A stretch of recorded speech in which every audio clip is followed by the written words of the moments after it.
বাজেটের দিনে নিফটি কেমন আচরণ করতে পারে সেই নিয়ে আলোচনা করবে ভিডিওতে। আমি সুররঞ্জন গঙ্গোপাধ্যায়। চলুন ভিডিওটা শুরু করি এবং বোঝার চেষ্টা করি যে নিফটি কোন জায়গায় দাঁড়িয়ে রয়েছে। নিফটি মনে হচ্ছিল যেন 25,500কে ক্রস করে ওপরে উঠে যাবে এবং সেখান থেকে এখন 320-র কাছাকাছি সে দাঁড়িয়ে রয়েছে, 98 পয়েন্ট নিচে নেমেছে। আমি আপনাদেরকে একটা ডিসক্লেমার দিয়ে দিই যে আমি কোনো সেবি রেজিস্টার্ড অ্যানালিস্ট নই, আমি আমার নিজস্ব মন্তব্য রাখবো, আপনারা জানেন, এবং সেটা আপনি নিজে চিন্তাভাবনা করবেন, তারপর আপনি অ্যাপ্লাই করবেন। তো আমরা দেখি এক এক করে কোন জায়গাতে নিফটি দাঁড়িয়ে রয়েছে। আগে আমি অনেক দিন আপনাদেরকে অ্যানালিসিস দিতে পারিনি, তো যাই হোক, দেখুন আপনারা নিফটি 320-তে দাঁড়িয়ে রয়েছে, 98 পয়েন্ট আগের দিনে নেমেছিল, 98 পয়েন্ট নেমেছে, 400-র উপরে কিন্তু উঠে গেছিলো, 400-র উপরে উঠে গেছিলো, সেখান থেকে মার্কেটে 100 পয়েন্ট মতো নিচে নেমে দাঁড়িয়ে রয়েছে। তো কী ধরনের আমাদেরকে ভাবনা চিন্তা করতে হবে। মান্থলি ক্যান্ডেল দেখুন, মান্থলি ক্যান্ডেল কোন জায়গাতে, মান্থলি ক্যান্ডেল কিন্তু আমাদের যে সাপোর্ট এরিয়া ছিল 25,400-র উপরে, তার উপরে কিন্তু ক্লোজ করতে পারেনি। অর্থাৎ আমাদের যে সাপোর্ট রিজিয়নটা ছিল লেটেস্ট, সেটা কিন্তু সাপোর্ট নেয়নি, তার নিচে এসেছে। তার নিচে যদি আপনারা ভালো করে দেখেন তাহলে কোথায় সাপোর্ট রয়েছে, কাছাকাছি দেখুন এইরকম জায়গাতে কিন্তু একটা সাপোর্ট এরিয়া আছে যেখান থেকে নিয়েছে। তারও নিচে যদি যান তাহলে দেখবেন এই অঞ্চলে যেখান থেকে নিয়েছে, এই যে এই অংশটা থেকে যদি একটু বাঁ দিকে যান তাহলে দেখবেন এখানে একটা গ্যাপের মতো আছে, ঠিক মার্কেটে এই রকম জায়গাতে কিন্তু সে দাঁড়িয়ে রয়েছে, এই গ্যাপটাতে সে কিন্তু দাঁড়িয়ে রয়েছে এবং এখানে কিন্তু সে সাপোর্ট নিয়ে দাঁড়িয়েছে। এখন এটাকে ভাঙলে পরে ক্লোজ হয়নি, সুতরাং সাপোর্ট নিয়েছে বলতে পারি, এখানে এটার উপরে নিতে পারেনি, কিন্তু এটার উপরে নিয়েছে, এই কথাটা আমাদেরকে স্বীকার করে নিতে হবে। যে যতক্ষণ পর্যন্ত না এর উপরে উঠছে এবং এখানে সাপোর্ট নিচ্ছে, ততক্ষণ পর্যন্ত কিন্তু এর আরও উপরে যাওয়ার কোনো প্রবণতা বা ইচ্ছা থাকতে পারে না। এবং উপরে দেখুন রেজিস্ট্যান্স রয়েছে, এই মুহূর্তে কিন্তু একটা রেজিস্ট্যান্সের রোল প্লে করবে যদি না মার্কেট ওপেনিং হয় এর উপরে। তো সেটা বুঝবার জন্য আরও আমরা ছোট ফ্রেমে যাব। প্রথমে চলে আসুন উইকলি ফ্রেমে। উইকলি ফ্রেমে যদি আপনি দেখেন তাহলে উইকলি টাইম ফ্রেমে কি করছে একটু মন দিয়ে দেখুন। দেখুন আমাদের এখানে দুটি দাগ আপনারা আগে থেকেই দেখেছেন যেখানে আছে, তো এটি কিন্তু সাপোর্ট হিসেবেই কাজ করেছে, এই রিজিয়নটাতেই সাপোর্ট হিসেবে কাজ করেছে এবং এখান থেকে আবার সাপোর্ট নিয়ে এই পুরো সপ্তাহে মার্কেট কিন্তু উঠেছিল, উঠে কোনটা রেজিস্ট্যান্স হিসেবে কাজ করেছে, এখানে এটা আর উপরে ক্লোজ করেছে। তাহলে ছোট টাইম ফ্রেমে যদি জানতে চান যে তার থেকে ছোট টাইম ফ্রেম, উইকলি টাইম ফ্রেমে এইটি অর্থাৎ 25,220 বা 200ই ধরুন, 200-র উপরে কিন্তু 200-র কাছাকাছিতে এখানে কিন্তু কে আছে, একটা সাপোর্ট আছে এবং মার্কেট তার উপরে কিন্তু ক্লোজ করেছে। আর উপরের দিকে দেখুন 25,500 কিন্তু মোটামুটিভাবে সাইকোলজিক্যাল লেভেল, যেটা কিন্তু রেজিস্ট্যান্স হিসেবে কাজ করছে। এখন এইরকম জায়গায় 320-তে দাঁড়িয়ে রয়েছে। তাহলে একটু বড় জায়গাতে আপনি দেখতে পেলেন যে উপরের দিকে 500 আর নিচের দিকে 25,200, এই পর্যন্ত 200 যদি নিচে নামে তাহলে আপনি বুঝবেন যে মার্কেট কি করতে চাইছে, নিচের দিকে যেতে চাইছে, বা তখন এটি রেজিস্ট্যান্স হিসেবে কাজ করবে। এবারে আপনি যদি একটুখানি বিষয়টাকে দেখার চেষ্টা করেন তাহলে আমি কি করছি না, আমি ছবিগুলোকে বন্ধ করে দিচ্ছি এবং একটুখানি বড় করে আপনি একটুখানি এই চার্টটাকে একটু বোঝার চেষ্টা করুন এবং দেখার চেষ্টা করুন। যতক্ষণ না এইভাবে দেখবেন বা বুঝবেন ততক্ষণ পর্যন্ত কিন্তু প্রাইস অ্যাকশন সম্পর্কে একটা ভালো ধারণা হবে না। দেখে আপনার সাধারণত কি মনে হচ্ছে দেখুন উপরে ওঠার চেষ্টা করলো, বাধা পেল, নিচে এলো, আবার চেষ্টা করলো, উপরের দিকে উঠলো। দেখুন এই জোনটাকে বা এই জায়গাটিকে প্রথমে চেষ্টা করেছিল, যেতে পারেনি, পারলো না। তার আগে কিন্তু একবার চেষ্টা করলো, যেতে পারলো না। তারপরে কিন্তু ব্রেকআউট করলো, ব্রেকআউট করার পর এটা চলে এলো নিচে, কি করলো, ও রিটেস্ট করলো এবং উপরের দিকে গেল। তো যাই হবে হোক, এই যে জায়গাটা, এই যে আমার রিজিয়ন, এই রিজিয়নটা কোন জায়গাতে দাঁড়িয়ে রয়েছে, এটি একটি ভালো গুরুত্বপূর্ণ ইম্পর্ট্যান্ট ইম্পর্ট্যান্ট লেভেল, যেটাকে বড় ক্যান্ডেল দিয়ে ব্রেকআউট করেছিল এবং তারপর সেই অঞ্চলটাকে রিটেস্ট করে তারপর উপরের দিকে যাবার চেষ্টা করেছিল এবং এখানে ডবল টপ করলো এবং এর উপরে যেতে পারলো না। তাহলে এটাও একটা ইম্পর্ট্যান্ট লেভেল, সেটা পরের কথা আসছি। এবার এইভাবে যখন নিচে এলো তখন দেখুন এটাকে ব্রেকডাউন করলো, যেভাবেই হোক, আমি আর বিশ্লেষণ করছি না, ব্রেকডাউন করার পর এই জায়গাতে মোড়ে দাঁড়িয়ে রয়েছে। তারপর অত্যন্ত ক্রুশিয়াল লেভেলে কিন্তু মার্কেট দাঁড়িয়ে রয়েছে। এখন এর উপরে যদি ওপেন হয়ে এখানে সাপোর্ট নিতে পারে তাহলে আমরা উপরের দিকে ভাবনা চিন্তা করব। আর যদি সেটি না পারে, এখানে ধাক্কা খায়, তাহলে জিনিসটা কিন্তু এখানে যে ঘটনাটা ঘটেছিল, যে ব্রেকআউট, রিটেস্ট অ্যান্ড উপর দিকে গেল, এখানে গল্পটা কিন্তু তখন চেঞ্জ হয়ে যাবে। ব্রেকডাউন, রিটেস্ট এবং নিচের দিকে হয়ে যেতে পারে, সেম ঘটনা হতে পারে। তাহলে আমাদের কাছে যে লেভেলটি রয়েছে সে অত্যন্ত ক্রুশিয়াল লেভেলে দাঁড়িয়ে রয়েছে মার্কেট। এর উপরে ওপেন হচ্ছে এবং এই লেভেলটিকে সমীহ করছে না এই লেভেলটিকে ভয় করছে, এই দুটি জিনিসকে আমাদেরকে দেখতে হবে। এবং সেটা দেখবার জন্য কি করব না, আমরা আরও ছোটো টাইম ফ্রেমে যাব এবং বোঝার চেষ্টা করব যে আরও ছোট অবস্থাতে সে কি করছে। দেখুন ডেলি টাইম ফ্রেমে এই হচ্ছে ঘটনা। অনেক দিন আমি দেখাইনি, এখানে দেখুন একটা লাল, আমি একটা অনেকগুলো দাগ রয়েছে, আপনারা সেটা দেখে এখন দেবেন না, আপনি যেটাকে মন দিচ্ছেন সেটাতে দেন। দেখুন এরকম করে আমি বলেছিলাম যে এটা যদি নিচে যায় তাহলে বেটার, ওপর দিকে যায়, একটু আপনি ট্র্যাপ করার পর নিচের দিকে আস্তে আস্তে সেই রেঞ্জে ঢুকেছে। এখন আমাদের সময় হয়েছে আর একটু এটাকে বাড়ানোর, এবং তারপর আমি আপনাদেরকে আবার দেখাচ্ছি। তো এটাকে যদি আমি একটুখানি টেনে আরও একটু বাড়িয়ে নিই তাহলে মোটামুটি জিনিসটা দাঁড়ায় এরকম। তাহলে এই অবস্থাতে আপনি কি বিবেচনা করছেন? দেখুন যেহেতু কয়েকদিন আমি আপনাদেরকে পরপর দেখাইনি, সুতরাং একটু দেখানোর চেষ্টা করি। একদম পুরো হলো, ওপরে সে বাধা পেলো, তার উপর ওঠার চেষ্টা করলো, নিচে নামিয়ে দিল, আবার এই লেভেল থেকে চেষ্টা করলো, দেখুন এখানে ডবল বটম তৈরি করছে এবং উপর দিকে ওঠার চেষ্টা করছে। এদিকে এখানে নিচে নামলো এবং যেন একটা ডব্লু প্যাটার্নের একটা শুরু চেষ্টা করলো যে আমি 25,500কে ছুঁয়ে ফেলবো বা বেরিয়ে চলে যাব, কিন্তু সে যেতে পারলো না। এই অঞ্চলটা রেজিস্ট্যান্স হিসেবে কাজ করলো, এখান থেকে আবার ধাক্কা দিয়ে নিচে নামালো, কিন্তু সে আবার আপ্রাণ চেষ্টা করছে। কথাটা শুনবেন ভালো করে, করছে। সে কিন্তু এই রেজিস্ট্যান্সটাকে পেরিয়ে, এই যে রিসেন্ট যে রেজিস্ট্যান্স, সেই রেজিস্ট্যান্স লেভেলটাকে কিন্তু পেরিয়ে ক্লোজ করতে পারেনি। যদি পারতো তাহলে আমরা বেশি আশাবাদী হতাম, কিন্তু এটা পারেনি। তার মানে কি উপরে যেতে পারবে না? হ্যাঁ, বড় লোকদের খেলা এখানটাই খুলবে, আপনি বুঝতেই পারবেন না এখানটাই খুলবে। এখানে তখন আমরা বলবো যে দেখুন ডব্লু প্যাটার্ন করে উপর দিকে চলে গেল, কিন্তু আপনাকে লেভেলের সাপেক্ষে ওটাকে ধরবার চেষ্টা আপনি করবেন না। আপনার কাছে এই মুহূর্তে কি রয়েছে সেই অনুযায়ী আপনি প্রিপেয়ার্ড হয়ে থাকবেন। এইটা হচ্ছে একটি গুরুত্বপূর্ণ লেভেল। যদি এর উপরে খোলে, যদি এবার নিচের দিকে নামে, তখন এখানটায় আমি সাপোর্টে কিনতে পারি বা কেনার কথা ভাবতে পারি। হ্যাঁ, সাপোর্ট ভেঙে দিয়ে নিচে চলে গেল, আমি স্টপ লস নিয়ে নেবো, আমার কিছু করণীয় নেই।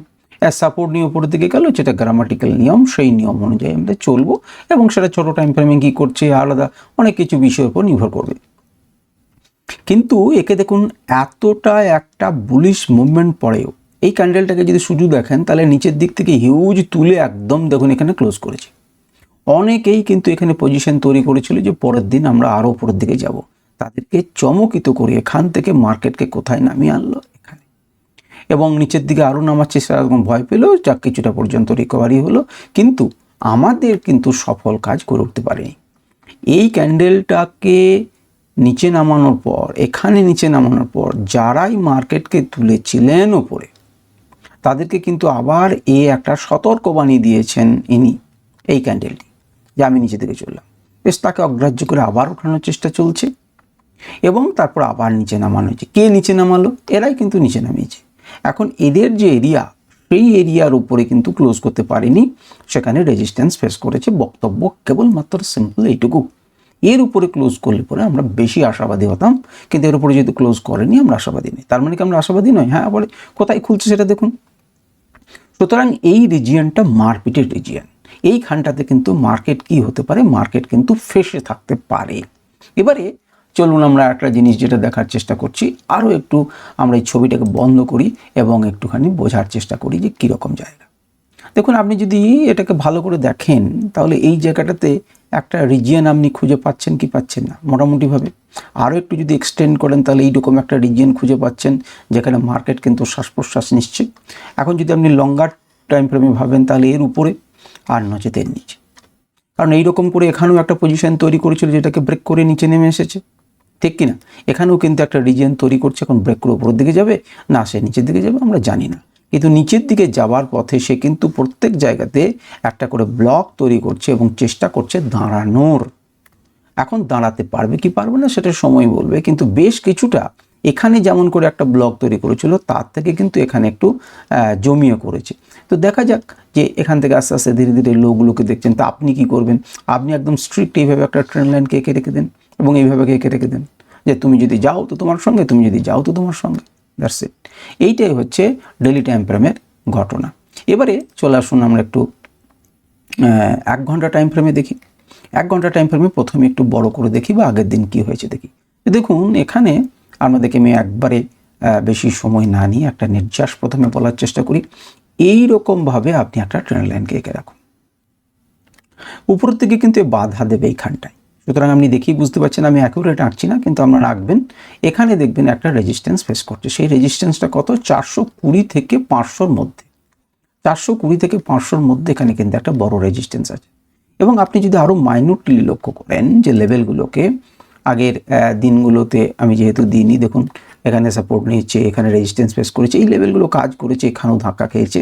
এই গ্রিন লেভেলটা যেহেতু তখন সাপোর্ট নেওয়া, এখন কিন্তু সেটি চরম বাধা হিসেবে দাঁড়িয়েছে। দেখুন এই লেভেলটাকে পেরোতে পারেনি, শেষ পর্যন্ত কিন্তু একটা বিরাট ক্যান্ডেল একে বলেছে আমি পেরোলাম, কিন্তু পেরিয়ে গিয়ে দেখুন নিচে নামলো। এখন এই যে নিচে নেমে দাঁড়িয়ে রয়েছে, এটা হতে পারে রিটেস্ট, এমন মোড়ে দাঁড়িয়ে রয়েছে, আবার হতে পারে নিচে নেমে গেল, কারণ আমাদের এই লেভেলের উপর ওঠেনি। তা আপনি এই লেভেলগুলোকে দেখুন, 315-20 এর উপরে যখন উঠছে সে কিন্তু এই পর্যন্ত যেতে পারে, কিন্তু এখানে দেখুন একটা রেজিস্ট্যান্স আছে। সুতরাং এই অঞ্চলটা একটা বড় রেজিস্ট্যান্স, এটা কিন্তু মনে রাখবেন, কারণ সেটাই কিন্তু আপনি আগে দেখলেন ছোটোটা বড় টাইম ফ্রেমেও দেখলেন যে 500-500-র উপর একটা রেজিস্ট্যান্স, এবং তারপর উপরের দিকে আপনি যেতে পারেন। তো আমরা যদি আমরা যদি ছবিটাকে বন্ধ করে আমাদের ইন্ডিকেটারগুলোকে দেখি, তাহলে দেখব যে দেখুন লং পজিশন হওয়ার চান্স আছে অ্যাকর্ডিং টু ইন্ডিকেটার। ওটা ঠিক ওই রকম ক্রুশিয়াল মোড়েই দাঁড়িয়ে আছে, না লংয়ের উপর উঠছে না শর্টের নিচে নেমেছে। তাকে দেখুন সে কিন্তু এই রিজিয়নটাতেই ফেসে বসে আছে মার্কেটটা। সুতরাং একটা ক্রুশিয়াল মোমেন্ট আছে, কোন দিকে যাচ্ছে। একবার যখন ভেঙে গেল তখন কিন্তু সে অ্যাচিভ করে নিয়েছে পয়েন্ট, এবং তারপর সে আবার নিচে নেমেছে। তো ঠিক আছে, চলুন এবারে আমরা একটু 15 মিনিটকে দেখে নিই। 15 মিনিট, হ্যাঁ ইয়েস, 15 মিনিটেও আপনি একই রকমভাবে একটা জিনিস ট্রেন্ড লাইনকে এঁকে রাখতে পারেন, সেটা আপনার কাছে একটা ক্লিয়ার ভিউ দেবে। এখানে কিন্তু একটা বড়, দেখুন এখানে একবার সাপোর্ট নিয়েছে, এখানে ফিরে এসে সাপোর্ট নিয়েছে, এই সাপোর্টটাকে ব্রেক করেছে, তাহলে একটা রেজিস্ট্যান্স হবে। এটাকে আপনাকে গ্যাপ করে দিয়ে কিন্তু ব্রেক করেছিল, তাহলে এখানে রেজিস্ট্যান্স পাবে। রেজিস্ট্যান্স স্বাভাবিকভাবেই পেয়েছে, আবার নিচে নেমেছে, আবার যদি যেতে চায় তাহলে এখানে কী পাবে? রেজিস্ট্যান্স পাবে। এখন এই মুহূর্তে যেতে পারেনি, তার আগেই থামিয়েছে, যদিও চেষ্টা করে তাহলে এই পর্যন্ত গিয়ে আবার একটা রেজিস্ট্যান্স পাবে। এরিয়া কত না 25,440 বা ইত্যাদি ইত্যাদি। এখন এ কিন্তু ধীরে ধীরে আবার আগের মতো করে তোলার চেষ্টা করছে, তা কি দেখুন এই লেভেলটাকে ভাঙছে না, এখান থেকে কিন্তু একটা বাইং এসেছে। যেমন এখান থেকে একটা বড় বাইং এসছে, এখান থেকে একটা বড় ক্যান্ডেল তৈরি হয়েছিল, এখান থেকে কিন্তু চেষ্টা করছে। কিন্তু এদের যে চেষ্টা, এই দেখুন এদের চেষ্টার গতি কিন্তু, এই চেষ্টাটার মানে সর্বোচ্চ সীমা ছিল এটা। এই চেষ্টাটা একটুখানি পেরোতে পেরেছিল, কিন্তু যারা উপরের ভদ্রলোক যারা নামিয়েছিল তারা কিন্তু এই বারটা সহ্য করেনি, নিচে নামিয়েছে। এবং তারপর যখন তারা আবার চেষ্টা করছে, সেটা কিন্তু এই পর্যন্তই, অর্থাৎ 360 উপর পর্যন্তই তাকে বেঁধে দিয়েছে, যে এর উপরে আমি যেতে দেবো না। মার্কেট যদি এর উপরে খোলে এবং এই যুগে সাপোর্ট নেয়, তাহলে কিন্তু সে এটাকে ভাঙতে পারে বা উপরের দিকে যেতে পারে। এখানেও একটা ধাক্কা দেবে, কিন্তু যেতেও পারে।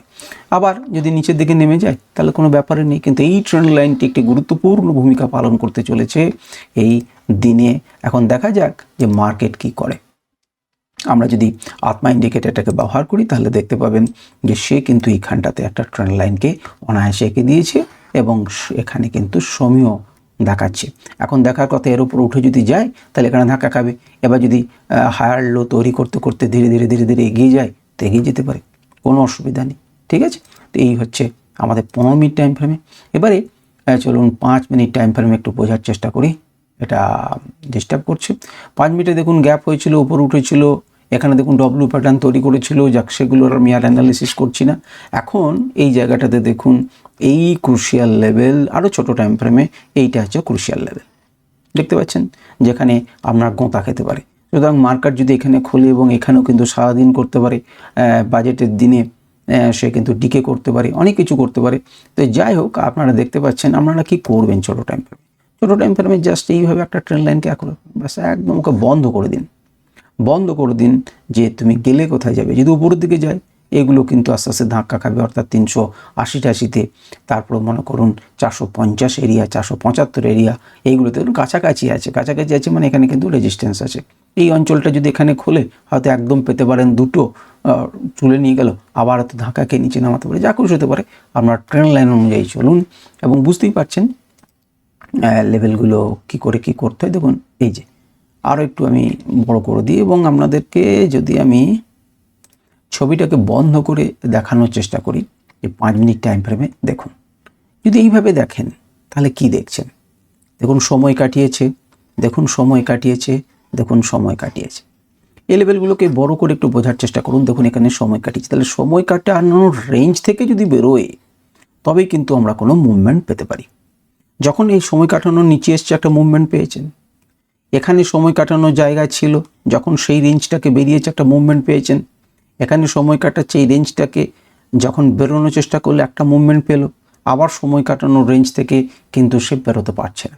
আগে বেরোচ্ছে কিনা দেখুন, একটা হিউজ মুভমেন্ট পেতে পারেন যে কোনো দিকে, বা এখানে কিন্তু সারাদিন সে মোটামুটিভাবে কাটাতে পারে। তো এই হচ্ছে মোটামুটি একটু আরও বড় টাইম ফ্রেম, আরও বড় জায়গাতে করে দেখবেন যে কোন জায়গাতে অ্যাজিটেশন আছে, কোন জায়গাতে গোলমাল রয়েছে, মুভমেন্ট কোন জায়গা থেকে আসছে, তাহলে মোটামুটি একটা আইডিয়া আপনারা পাবেন।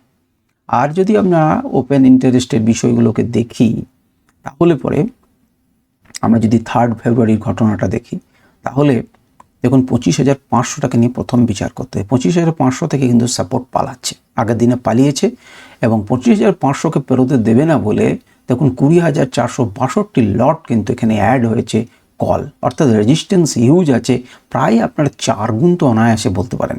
তার থেকে একটু ছোটো হবে 25,450, সেখানে আমি বলবো রেজিস্ট্যান্স আছে 2 গুণ এবং দুজনেই পালিয়েছে, কলও পালিয়েছে, পুটও পালিয়েছে। অর্থাৎ তারা মনে করছে যে এখানে ফালতু সময় হয়তো কাটবে, আমি ঠিক বুঝে উঠতে পারছি না, এখান থেকে পালায়। এবং 25,450 তো দেখুন কোনো মানে সাপোর্ট দেবার মতো 15,798 লট কিন্তু পালিয়েছে, অর্থাৎ 25,400তেও কিন্তু সাপোর্ট দেওয়ার মতো লোক নেই। 25,350 সেখানেও দেখুন রেজিস্ট্যান্স বেশি, সাপোর্ট দেওয়ার মতো লোক নেই। এ সাপোর্ট প্রথম দিচ্ছে 25,300তে, মোটামুটিভাবে গায়ে গা লাগিয়ে একটা সাপোর্ট দেওয়ার চেষ্টা করছে। তো এ পর্যন্তই যথেষ্ট। এবং তারও নিচে যদি যান তাহলে দেখবেন 25,200তে তুলনামূলকভাবে সাপোর্ট দিচ্ছে, যেখানে কলরা সেখান থেকেও কিন্তু পুট পালিয়েছে, অর্থাৎ কিছু লোক ভাবছে 25,200কে হয়তো ভেঙে দিতে পারে। তো আমরা দেখব যে কি হয় না হয়। মোটামুটিভাবে এই পর্যন্তই হওয়া আলোচনা। আমি পরের ভিডিওতে আরও চেষ্টা করব, অত্যন্ত ব্যস্ততার মধ্য দিয়ে আমি এই ভিডিওটি করলাম। নমস্কার, ধন্যবাদ।